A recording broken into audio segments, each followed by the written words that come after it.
The train hissed like it was tired of carrying other people's destinies when it finally stopped at Black Ridge Station. Steam rolled across the wooden platform, swallowing boots, skirts, and hopes alike. Eleanor Whitmore stepped down carefully, her gloved hand gripping the rail as if the metal might steady the tremor inside her chest. Everything smelled like dust and leather and distance.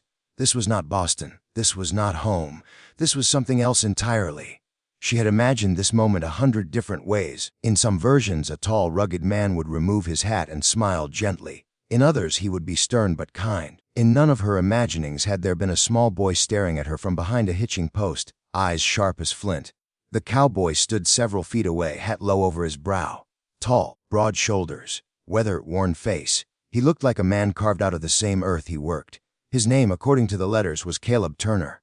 He did not smile. "You're late," he said, voice low and steady. "The train was delayed," Eleanor replied softly. He gave a small nod. No apology, no welcome, just fact. Before she could say anything else, the small boy stepped forward, about 7 years old, brown hair falling into eyes too serious for his age. He walked up to her, looking her up and down like he was evaluating livestock. "This her?" he asked. Caleb looked down at him. "This is her." The boy circled her slowly. Eleanor felt heat rise in her cheeks. She had crossed states, sold her last jewelry piece, and answered an advertisement for marriage because her father's debts had swallowed her inheritance whole. She had not expected to be inspected like a mare. "What's your name?" the boy asked. "Eleanor."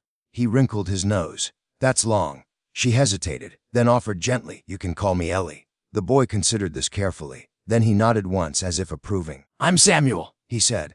"But Pa calls me Sam." Caleb shifted his weight. "We should head back." The wagon ride was silent except for the creak of wood and the steady rhythm of hooves. The ranch came into view slowly. Modest house, wide land stretching in every direction, fences that needed repair, a barn that had seen better days. This wasn't wealth. This was survival. Inside the house, Eleanor placed her single suitcase on the floor. It looked painfully small in the wide room. Caleb stood near the door. "You'll have the spare room." "Spare room? Not our room, not my wife's room." She nodded. Samuel tugged at her skirt. "Can you cook?" Eleanor blinked. "Yes, good," he said. "Pie burns everything." Caleb shot him a look. "Sam!" The boy shrugged unapologetically. That evening, Eleanor cooked the simplest meal she could manage with what little she found in the pantry. When she placed the food on the table, Samuel's eyes lit up. Caleb tasted it cautiously. Then he nodded once. "It's good," 2 words. But somehow they felt like a crack in a wall. That night in the small spare room, Eleanor sat on the edge of the bed and finally let the weight of it all sink in. She had married a stranger. She lived in a house that did not yet feel like hers. She was wanted for labor, perhaps for companionship, but not for love. And she didn't know if she would ever belong here.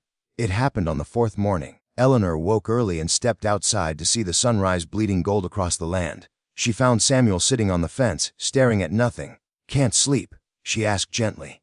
He shrugged. "Ma used to wake up early too." The words hung between them like fragile glass. Eleanor walked closer but did not touch him. "Would you like to tell me about her?" He looked at her suspiciously. "Why?" "Because she matters to you." Silence. Then he spoke. "She had soft hands, not like pies. She sang when she cooked, and she braided my hair when it got too long." Eleanor listened, not interrupting, not correcting, just listening. After a while, Samuel slid off the fence. "You don't sing." "No," she said softly. "But I can learn." He stared at her. "Why'd you come here?" he suddenly demanded. The truth hovered at her lips. "Because I had nowhere else to go. Because I was desperate. Because survival makes strange bargains." Instead, she said quietly, "Because I hoped I might be needed." Samuel frowned. That afternoon, while Caleb worked the north pasture, Eleanor helped Samuel mend a broken fence board. She didn't know much about ranch work, but she tried. When she fumbled with the hammer and hit her thumb, Samuel burst out laughing. "You hold it wrong," he said. "Then teach me." He paused. Adults didn't usually ask him that, so he showed her, small hands guiding hers. When Caleb returned at dusk, he stopped short at the sight Eleanor and Samuel sitting in the dirt, both dusty, both laughing at something private. Samuel ran toward his father. "She's bad with a hammer," he declared proudly, "but she listens." Caleb looked at Eleanor differently then, not as a burden, not as a transaction, but as something uncertain. That night, a storm rolled in without warning. Thunder cracked across the sky, shaking the windows. Samuel's door creaked open. "Pay," he called, voice trembling. Before Caleb could rise, Eleanor was already there. She knelt beside Samuel's bed. "It's just thunder," she whispered. He clutched her sleeve. "Stay," She hesitated only a second. Wes. She sat beside him until his breathing slowed. She brushed his hair back gently just as his mother once had.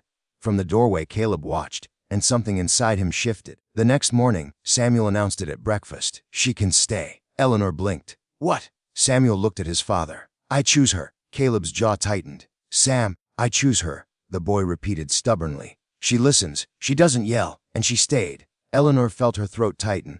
That afternoon, when Samuel went to fetch water, Eleanor approached Caleb near the barn. You can send me back, she whispered. If this isn't what you wanted. Caleb stared at her, long and unreadable.